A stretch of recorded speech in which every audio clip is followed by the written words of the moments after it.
शुरुआत उस खबर से जिसे सुनकर आतंकिस्तान हिल जाएगा। देखिए रिपोर्ट। को धर्म पूछकर देखकर मारा, धर्म पूछकर मारा, तो हमने आतंकियों को उनका कर्म देखकर मारा है। उन्होंने धर्म देखकर बेगुनाहों की जान ली। यह पाकिस्तान का कर्म था। हमने कर्म देखकर उनका खात्मा किया। यह हमारा भारतीय धर्म है। रक्षा मंत्री राजनाथ सिंह के बयानों की यह गर्जना आतंकियों की चेतावनी देने के लिए सबसे मुफीद जगह से देखने को मिली है। जिस कश्मीर को आतंकियों ने अपने आतंक का अड्डा बना रखा था, अब उसी कश्मीर में उनकी कब्र का गड्ढा खोदा जा रहा है। ये संभव हुआ है भारतीय सेना के शौर्य, पीएम मोदी के साथ और रक्षा मंत्री राजनाथ सिंह की संयम से। ऑपरेशन सिंदूर ने आतंक के खिलाफ भारत की लड़ाई में दुनिया के सामने नजीर पेश की है। आतंकियों ने पहलगाम में धर्म पूछकर हमारे निर्दोष लोगों को मारा। उसके बाद आपने जो जवाब दिया उसे पूरी दुनिया ने देखा है। उन्होंने यह नहीं सोचा कि आम नागरिकों ने उनका क्या बिगाड़ा है, उन्होंने ऐसा क्या किया है कि उन्हें मार दिया जाए। पर मैं यह कहना चाहूंगा, आतंकियों ने भारतीयों को धर्म पूछकर देखकर मारा, धर्म पूछकर मारा, तो हमने आतंकियों को उनका कर्म देखकर मारा है।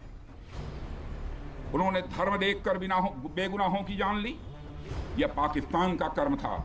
हमने कर्म देखकर उनका खात्मा किया। यह हमारा भारतीय धर्म है। रक्षा मंत्री राजनाथ सिंह ने जब सेना के वीर जवानों से मुलाकात की तो जम्मू कश्मीर की सरजमी भारत माता की जय के नारों से गूंज उठी।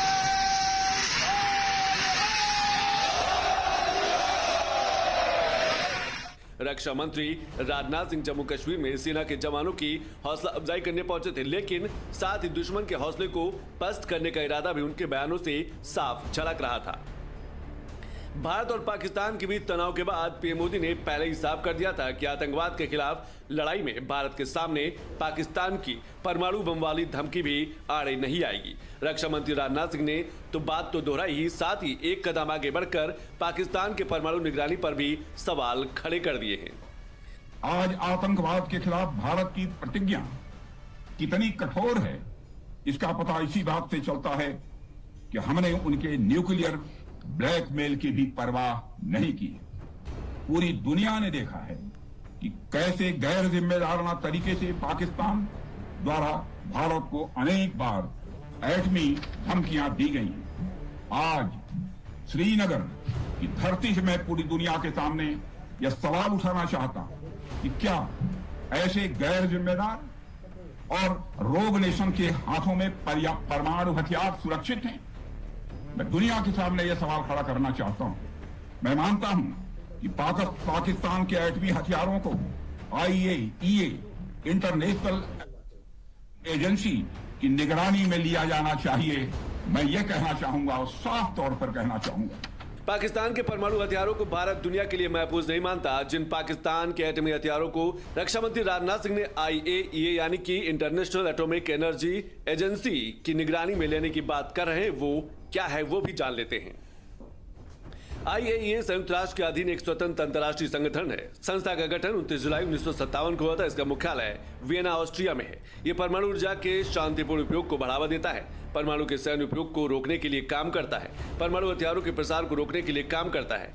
IAEA को न्यूक्लियर वॉचडॉग भी कहा जाता है। भारत इस बात की वकालत कर रहा है कि पाकिस्तान के परमाणु हथियारों को IAEA की निगरानी में रखा जाए। रक्षा मंत्री समग्र सुरक्षा स्थिति, विशेषकर नियंत्रण रेखा LOC और अंतर्राष्ट्रीय सीमा का जायजा लेने के लिए जम्मू कश्मीर के दौरे पर थे। बात जब पाकिस्तान की हो रही थी तो सिर्फ पाकिस्तान की परमाणु हथियार संभालने की हैसियत तक नहीं रुकी। रक्षा मंत्री राजनाथ सिंह ने पाकिस्तान के खस्ता आर्थिक हालात पर भी तंज कसा है। बात पाकिस्तान की तो उसकी बात ही क्या करूं आपसे।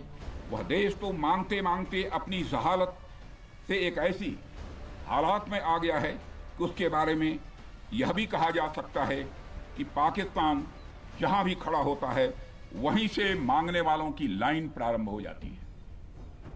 अभी आपने सुना ही होगा कैसे वह फिर एक बार इंटरनेशनल मॉनेटरी फंड IMF के पास कर्ज मांगने गया। वहीं दूसरी तरफ हमारा देश है कि हम आज उन देशों की श्रेणी में आते हैं जो IMF को फंड देते हैं ताकि IMF गरीब देशों को कर्ज दे सके। ऐसी स्थिति में हमारा यह भारत है। ये बयान पाकिस्तान को शर्मसार करने वाला है। रक्षा मंत्री के बयानों में सेना के शौर्य का बखान भी था और भारत के खिलाफ नापाक मंसूबे रखने वालों के लिए ऐलान भी था। दुनिया के लिए मैसेज क्लियर है कि नया भारत आतंक की दुकान की हर हिमाकत का मुंहतोड़ जवाब देने के लिए हर पल तैयार है और आतंकवाद के खिलाफ भारत की नीति एकदम साफ है।